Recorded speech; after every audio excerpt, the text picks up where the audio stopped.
Developer options. Diba? No results. Kasi po, wala pa po tayong developer options.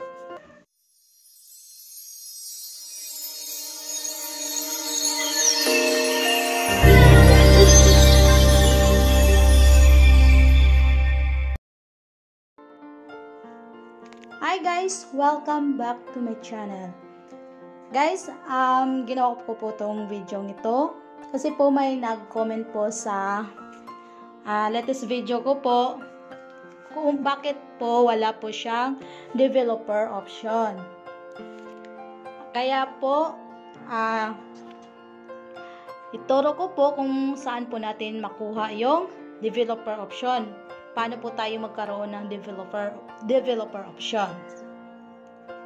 Dito lang po guys. Click natin yung settings. Ayan. Nasa settings na po tayo guys. And then scroll down lang po natin. Tingnan natin kung may developer option tayo. Ayan. Wala po tayo makitang developer options. Ayan. And then i-check natin dito sa additional settings kung mayroon po tayong developer option. Dito natin makita yan eh. O, diba? Wala pong developer options. Paano po tayo magkaroon ng developer option? Ganito lang po guys. Ayan. Back muna tayo ha para magkaroon tayo ng developer option para hindi po kayo maguluhan. Ito po ang ginagamit ko po na phone. Kasi po yung ginagamit ko talaga na phone, yung Reno, mayroon na siyang developer option. Kaya, di yun ang ginagamit ko ngayon. Kaya dito tayo po sa settings. Ayan. I-click na po natin yung settings. Tapos, i-search natin yung developer option kung lalabas siya. Developer options. Diba? No results. Kasi po, wala pa po tayong developer options. Kaya, back po tayo. Wala po tayong makitang developer options. Ang gawin po natin, nasa settings po tayo ha. Nasa settings. And then, scroll down po tayo. Ayan, dito po tayo sa may about phone. Ayan, nasa about phone na po tayo. Nakita nyo po yan guys, ang dami po dyan pagpilian. Mayroon po yung device name, color version. Ang hanapin po natin yung version. I-click lang po natin yung version.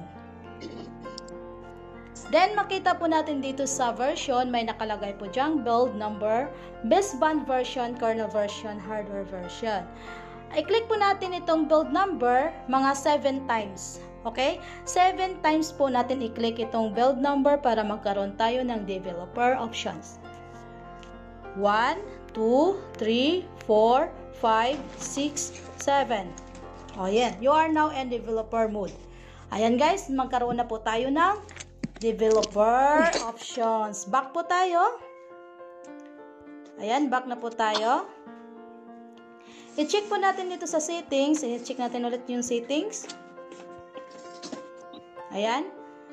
I-check po natin yung settings, di ba? Dito sa additional settings, dito po natin makita yung developer options. Kanina po, wala pong developer options. Click na po natin. Ayan. And then, wait lang. Hindi pa nag-refresh. Back muna tayo. I-search muna natin dito sa may settings. I-search muna natin dito sa settings yung developer options. Developer. Ayan guys, so lumabas na developer option. Yan. Then i-click nyo po natin yan. Pwede din i-type nyo lahat. Ganyan. Tapos, i-click nyo yung developer options. Ayan. Yan po ang gagawin natin guys. I-off lang po natin yung developer options. Yan po ang ano doon sa GCash. And then, okay na po yun guys. Yan lang po ang gagawin natin para magkaroon po tayo ng developer options. Kasi po may nagtanong sa akin, may nag-comment doon, bakit daw po wala po siyang makitang developer options.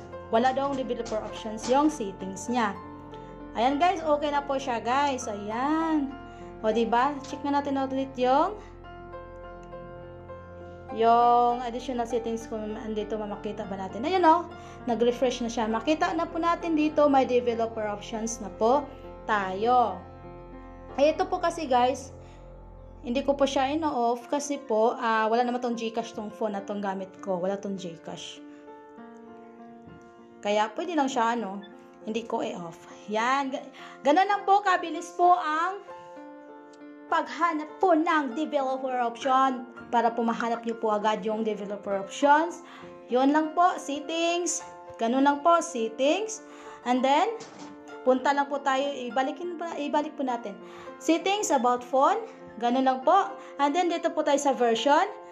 Ayan, tapos yung i-click nyo po yung build number. 7 times po ang pag-click natin sa build number. Basta may makita naman kayo dyan na developer option mode. Ayan, stop na yon. Ayun, okay na po yan guys. That's all. Thank you! Kung nagustuhan nyo po ang aking video, don't forget to like, comment, and subscribe my channel, Yorna's Vlog. Thank you so much. Thank you for watching. Paalam!